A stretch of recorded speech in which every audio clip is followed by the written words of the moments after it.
आपदाग्रस्त एल्धारा में निर्माण की मांग को लेकर संघर्ष समिति ने धारचूला मुख्यालय में दिया धरना। 1 सप्ताह में कार्य शुरू नहीं होने पर दी आंदोलन की चेतावनी।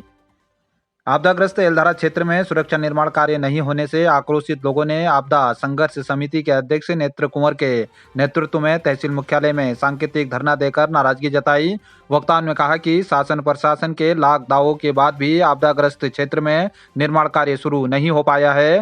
सिंचाई विभाग के द्वारा निविदा आमंत्रित की गई है, जिसको खुलने में देरी हो रही है, जिससे धारचूला मुख्यालय के लिए खतरा बना हुआ है। साथ ही लंबे समय से राहत शिविर में रह रहे आपदा पीड़ित खोतिला के निवासियों के लिए भी सरकार के द्वारा कोई ठोस कार्रवाई अभी तक नहीं की गई है। साथ ही मल्ली बाजार में आपदा पीड़ित व्यापारियों को भी मुआवजा नहीं मिला है। आपदा पीड़ितों को शीघ्र न्याय मिलना चाहिए। उप जिलाधिकारी देवेश सासनी को ज्ञापन सौंपकर आपदा संघर्ष समिति के पदाधिकारियों ने 7 दिनों में कार्रवाई नहीं होने पर आंदोलन की चेतावनी दी। वहीं उप जिलाधिकारी देवेश सासनी ने सरकार के द्वारा किए जा रहे कार्यों की जानकारी दी। शिक्षकों की नियुक्ति की मांग को लेकर मैथिली के ग्रामीणों ने उप जिलाधिकारी को सौंपा ज्ञापन।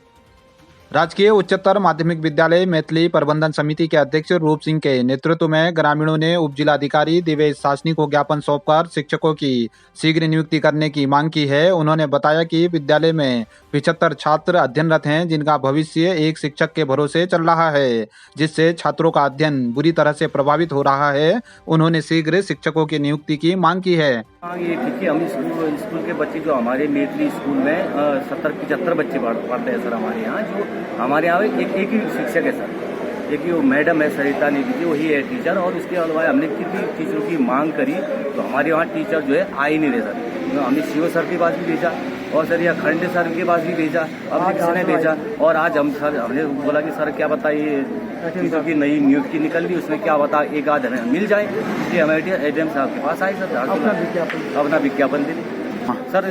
6, 7, 8, 9, 10, 4, 5 एसडीएम साहब ने निकाल के लिए लिख दिया है। पता नहीं अब इसमें नियुक्ति होती नहीं होती उसका पता नहीं। आपदाग्रस्त एल्धारा क्षेत्र में निर्माण के लिए टेंडर खुलने में हो रही देरी पर बोली कांग्रेस। चहेते को काम देने की बीजेपी सरकार कर रही कोशिश। बीजेपी ने लगाया आपदा पर राजनीति करने का आरोप। धारचूला मुख्यालय के लिए खतरों का सबब बन चुके एल्धारा के आपदाग्रस्त क्षेत्र में निर्माण के लिए 20 करोड़ की लागत से होने वाले निर्माण कार्य के लिए विभाग के द्वारा लगाए गए टेंडर खुलने में हो रही देरी पर धारचूला में राजनीति गर्मा गई है। ब्लॉक कांग्रेस धारचूला के अध्यक्ष भूपेंद्र थापा ने जहां टेंडर खुलने में हो रही देरी को बीजेपी की सरकार के द्वारा अपने चहेते ठेकेदार को काम देने की कोशिश बताते हुए टेंडर खुलने में देरी की बात कहते हुए सरकार पर तंज कसा, वहीं बीजेपी ग्रामीण मंडल के अध्यक्ष धारचूला हरीश धामी ने कांग्रेस पर आपदा पर राजनीति करने का आरोप लगाते हुए सरकार के द्वारा आपदाग्रस्त क्षेत्रों में गंभीरता से कार्य करने की बात कहते हुए राज्य सरकार के द्वारा धारचूला क्षेत्र में कराए जा रहे विकास कार्यों की जानकारी देते हुए सरकार की उपलब्धियां गिनाई। और बार बार हम निवेदन कर रहे हैं कि धारचूला कैसे बचेगा और चिंतन में है कैसे बचाया जाए, लेकिन शासन प्रशासन हमारी बातें सुन नहीं रही है। और हम लोगों ने अपने स्तर से जहां पर पता करने की कोशिश करी तो भाजपा के सरकार के जो चाहते हैं इन लोगों को वो टेंडर मिल नहीं पा रहा है, इसलिए जो है टेंडर लेट हो रहा है, ऐसी सूचना हमको मिली है। लेकिन दुखद बात है आज धारचूला बचाने के लिए चाहते लोगों को ढूंढा जा रहा है। इसलिए हम अनुरोध करना चाहते हैं शासन से, प्रशासन से और सरकार से कि अतिशीघ्र धारचूला बचाने के लिए आप कार्य प्रारंभ करा दीजिए, अन्यथा जो है हम पूरा धारचूला वासी उग्र आंदोलन करने को बाध्य हो जाएंगे, जिसकी जिम्मेदारी यहाँ के शासन प्रशासन की होगी। भारतीय जनता पार्टी की सरकार आपदा प्रभावितों के लिए, आपदा क्षेत्र के लिए गंभीर है, सजग है और चिंतनशील है। इसी को ध्यान में रखते हुए 20 करोड़ रुपए की यहाँ पर धनराशि सरकार ने आवंटित की है, जिसका तुरंत ही टेंडर प्रक्रिया पूर्ण हो गई और कार्य प्रारंभ होने वाला है। आपको बताना चाहूँगा मान्यवर कि नीचे आप ये जो हमारे धारचूला बचाओ में पूर्व में एक संघर्ष समिति थी, यहाँ पर जो नीचे तटबंध बन रहा है, करोड़ों की लागत से तटबंध बन रहा है। यहाँ पर आप देखिए एनएच में इतना बड़ा काम हो रहा है। जो भारतीय जनता पार्टी की दूरदृष्टि है, जो इतने बड़े करोड़ों के प्रोजेक्ट सीमांत क्षेत्र में चल रहे हैं और विकास की गंगा बह रही है और ये राजनीति कर रहे हैं, जनता को बरगला रहे हैं। उन्हें कहना चाह रहा हूँ कि कुछ ही दिनों में कार्य प्रारंभ हो रहा है। सरकार ने अपना खजाना खोला है धारचूला के लिए और इसमें त्वरित कार्रवाई होते हुए पैसा आवंटित होकर टेंडर प्रक्रिया पूर्ण हो चुकी है। हरकोट मोटर पुल के पास चट्टान से गिरकर युवक हुआ घायल, हायर सेंटर किया गया रेफर। मुंशियारी तहसील के अंतर्गत हरकोट मटेना मोटर मार्ग के पास नवीन कुमार 20 साल पुत्र देवराम निवासी नया बस्ती हरकोट पुल के पास चट्टान से गिरकर गंभीर रूप से घायल हो गया। दुर्घटना की सूचना पर पुलिस और 108 की मदद से घायल को सीएचसी मुंशियारी में लाया गया, जहां चिकित्सकों के द्वारा प्राथमिक उपचार के बाद घायल को फ्रैक्चर और अन्य चोटें होने के कारण जिला चिकित्सालय के लिए रेफर कर दिया गया। पदक विजेताओं का मुंशियारी में फूलमाला पहनाकर किया गया जोरदार स्वागत। हीरा देवी भट्ट विवेकानंद विद्या मंदिर इंटर कॉलेज मुंशियारी की छात्र बबीता फरसवाण व विक्रम दरियाल ने देहरादून में उत्तराखंड सरकार द्वारा आयोजित बॉक्सिंग प्रतियोगिता में रजत पदक प्राप्त कर क्षेत्र का नाम रोशन किया। वहीं हरियाणा रोहतक में राष्ट्रीय स्तरीय बॉक्सिंग प्रतियोगिता में लतिका बिरजवाल ने भी रजत पदक प्राप्त कर क्षेत्र का नाम रोशन किया।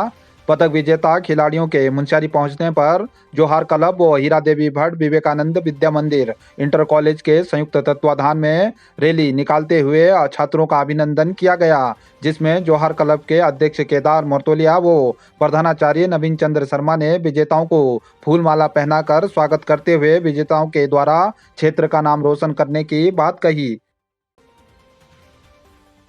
रंगराजू टूर ऑपरेटर यूनियन के अश्विनी अध्यक्ष धर्मेंद्र बने महासचिव, बोले पर्यावरण संरक्षण के साथ सीमांत में पर्यटन को देंगे बढ़ावा। नाभी मिलन केंद्र धारचूला में आज ब्यास ऋषि मेला समिति के अध्यक्ष मदन नबियाल की अध्यक्षता में बैठक हुई, जिसमें रंगराजू टूर ऑपरेटर यूनियन का सर्वसम्मति से गठन हुआ। अश्विनी नपलचाल अध्यक्ष, गणेश दुग्ताल उपाध्यक्ष, धर्मेंद्र गुंजाल महासचिव, पुनीत कुटियाल सचिव, जयेंद्र फिरमाल कोषाध्यक्ष व मदन नबियाल, लक्ष्मण कुटियाल, हरीश कुटियाल को संरक्षक तथा हरीश नबियाल, नगेंद्र कुटियाल, सचिन फिरमाल, मुकेश गरब्याल, दिलीप बुदियाल को कार्यकारिणी सदस्य चुना गया।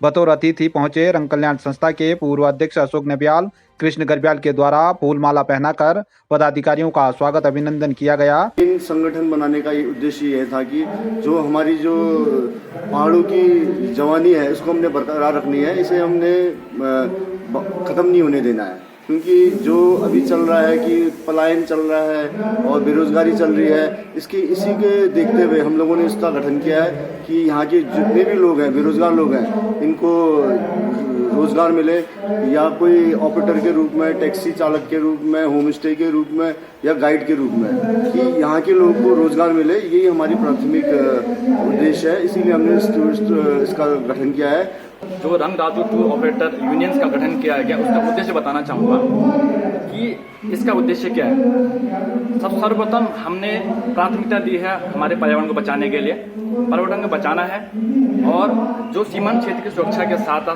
साथ जो अभी सीमांत क्षेत्र के क्षेत्रवासी जो पलायन हो रहे हैं, जो प्लेन्स की तरफ जा रहे हैं, उनको रोकना है। साथ ही जितने यहाँ पर रंगराजू के टूर ऑपरेटर्स हैं, होम स्टे ओनर्स हैं, टैक्सी मालिकों को साथ कोऑर्डिनेट करके एक सफल और अच्छा यात्रा कराना, यह हमारा प्राथमिकता है और हमारा ये उद्देश्य भी है। और अभी हमें यहाँ पे बहुत सारी चीज़ें हैं, बहुत डिफिकल्टी है, हम धीरे धीरे हर क्षेत्र में काम करेंगे और जो हमें पद दिए गए हैं पूरी जिम्मेदारी और पूरी ईमानदारी के साथ करेंगे। धन्यवाद। महाविद्यालय बलवाकोट की समस्याओं के समाधान की मांग को लेकर छात्र संघ व एबीवीपी पदाधिकारियों ने ब्लॉक प्रमुख को सौंपा ज्ञापन, आंदोलन की भी दी चेतावनी। छात्र संघ अध्यक्ष हेमचंद्र पंत तथा एबीवीपी के नगर मंत्री हरीश सिंह बिष्ट के नेतृत्व में छात्रों ने ब्लॉक प्रमुख धन सिंह धामी को ज्ञापन सौंपकर महाविद्यालय के समस्याओं के समाधान की मांग की। प्रमुख जी को हमने ये 15 मांगे बताई हैं कॉलेज की जो समस्याएं हैं उसके बारे में।